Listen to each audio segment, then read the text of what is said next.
Hello, my name is Mallory, and I just studied abroad this past fall in Madrid, Spain. So, in this presentation, I'll be talking about financing your study abroad experience. To begin, objectives of this presentation include learning that study abroad can be affordable, understand that financial aid applies and scholarships are available, and know resources for financial planning for study abroad. So to begin, study abroad does not have to be expensive.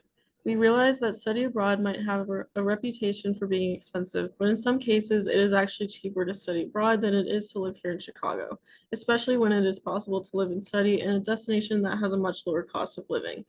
We will show some examples as we move through this presentation, and we want students to know that money does not have to be an obstacle to making your dream of studying abroad a reality. There are plenty of resources that can help students to study abroad, and so we will explore some of those financial resources today. Please take into account that the fee structure of study abroad programs here at DePaul is that there will be a charge for tuition. So basically, tuition is the cost of the courses for the number of credit hours of coursework you take as part of your study abroad program. Additionally, there is a program fee. The program fee is for anything that is included in your study abroad program. So some programs include housing, airfare, or meals, and some don't. So you want to make sure that you clearly understand what the program fee is and what it includes. Additionally, there will be other expenses that you will have to budget for, like personal supplies or other expenses while you're abroad. And so we want you to be thinking about those things so that you know how to budget for your study abroad program.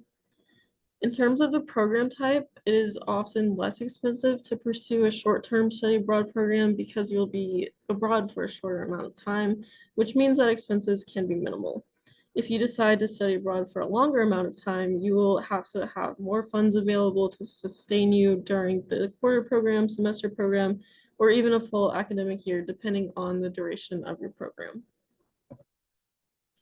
So when participating in a short-term study abroad program, students take a course on campus with a DePaul professor studying a particular topic in a particular location.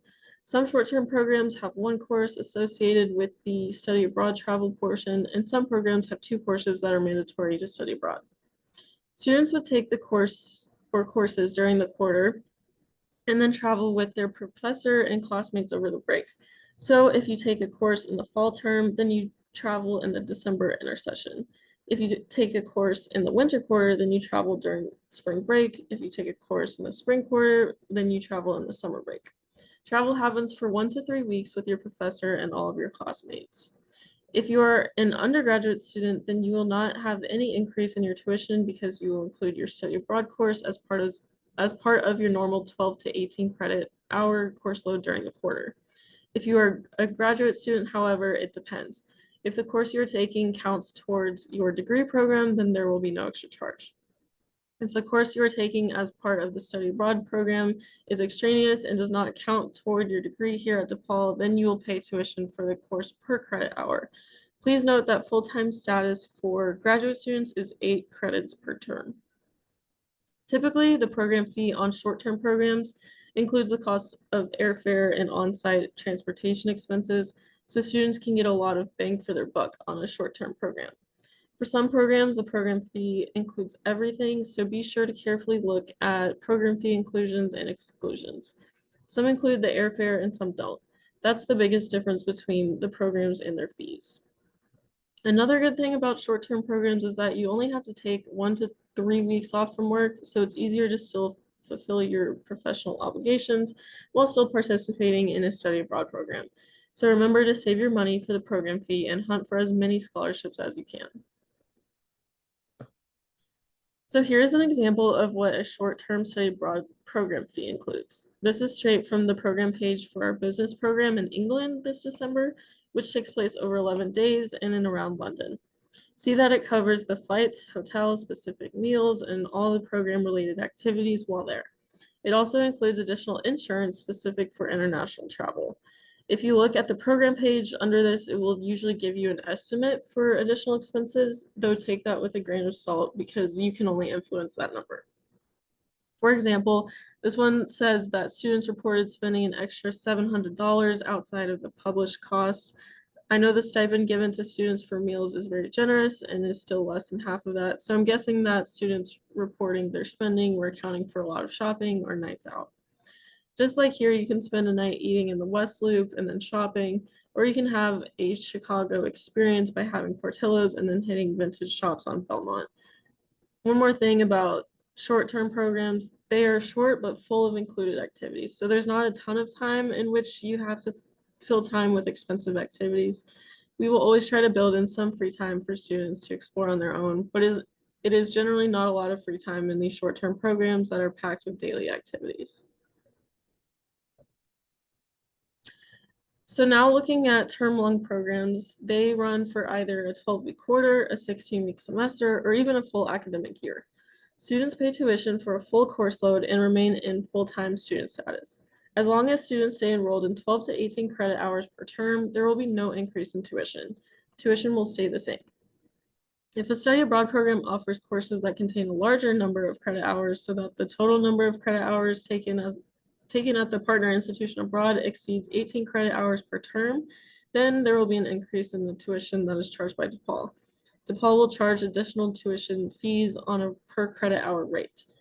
Students can find the per credit hour rate published on the DePaul tuition webpage. And as of February 2024, the estimate for the per credit hour rate is close to $800, but please check the DePaul tuition website to be precise. For the term-long programs, you will also want to know what the program fee is and what it includes. So sometimes the program fee will appear to be cheap, around maybe $400 to $800, but you have to ask yourself what you're actually getting within that program fee. So that might only include the cost of international travel, health insurance, or other expenses. And you might have to save and budget for more of your expenses in case you have to arrange your own housing in the study abroad destination and pay for your own transportation and food once you are abroad. So be sure to double check the estimated expenses sheet that are published on the DePaul Study Abroad program page in cost and scholarship section of the program's website. So here on the right is an example of the Cork, Ireland Study Abroad program. You will notice that the program fee is only $400, but the actual cost of the program is closer to $5,000. Once you consider all of the other expenses like housing, meals, local transportation, airfare, and other expenses. So what we want students to do is first understand what it costs to live and study here in Chicago, then find a study abroad program with comparable or even lower costs. For example, some students have spent the fall quarter in Budapest and told us that they saved money compared to living in Chicago, even with a flight and some travels on the weekend. The cost of living in Budapest tends to be 12% cheaper than it is in Chicago, so it's a very affordable place to live and study abroad. So if students choose destinations around the world that have a lower cost of living than Chicago, it can actually be cheaper to live and study in another global city.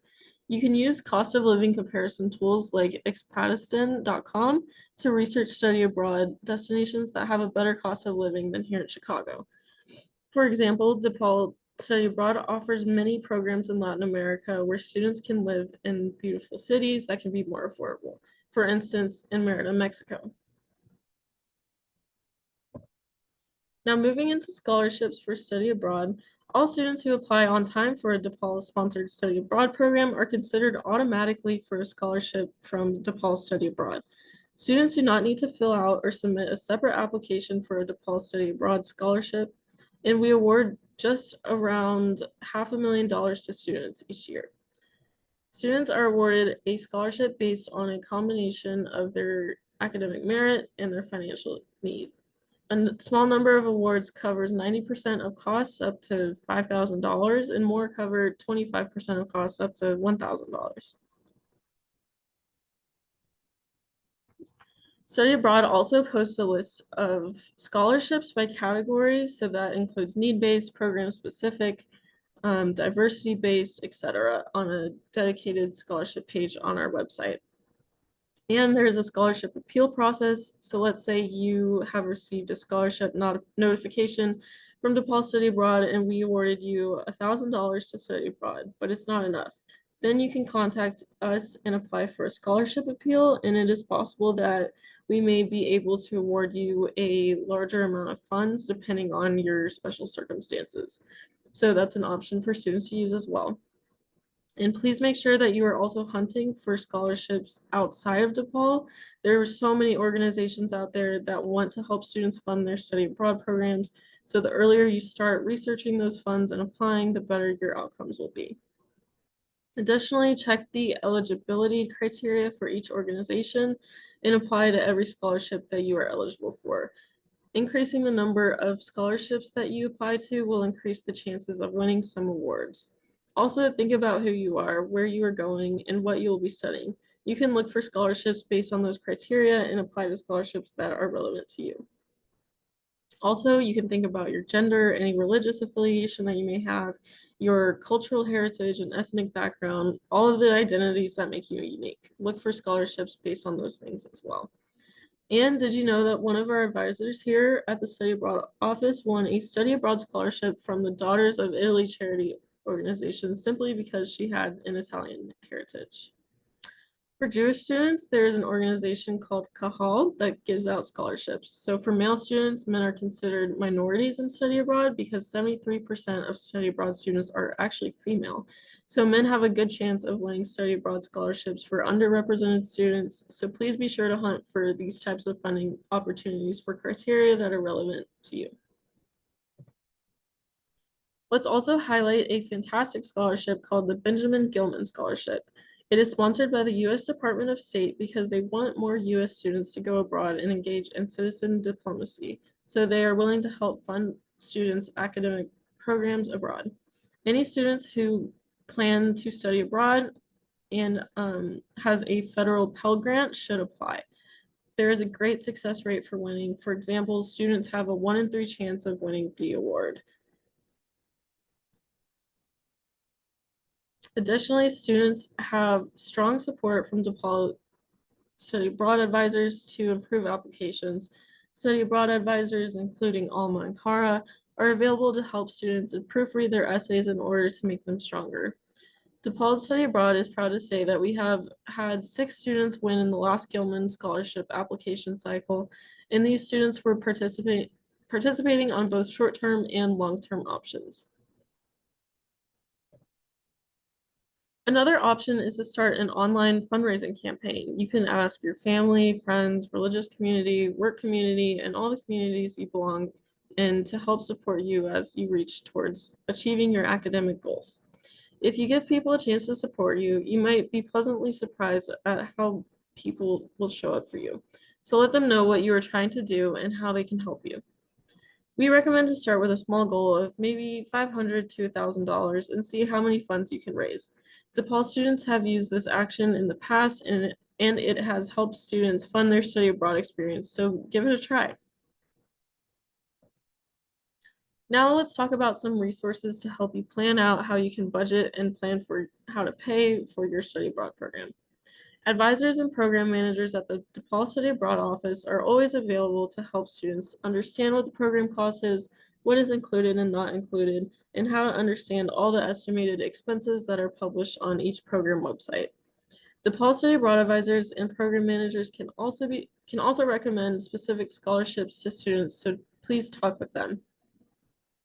Additionally, students can talk with financial aid counselors to help them better understand their financial aid package and how it can help to cover the cost of their study abroad program. Students will want to verify that they have the federal Pell Grant as part of their financial aid package so that they know if they're eligible to apply for the Gilman Scholarship to help them fund for the cost of their study abroad program. Students may also connect with financial fitness staff and get some support with completing a study abroad budget worksheet. This is a tool that can be downloaded from the DePaul Study Abroad website, and students can use this to organize information that helps them better understand what their financial resources are and what their expenses will be in order to cover the costs.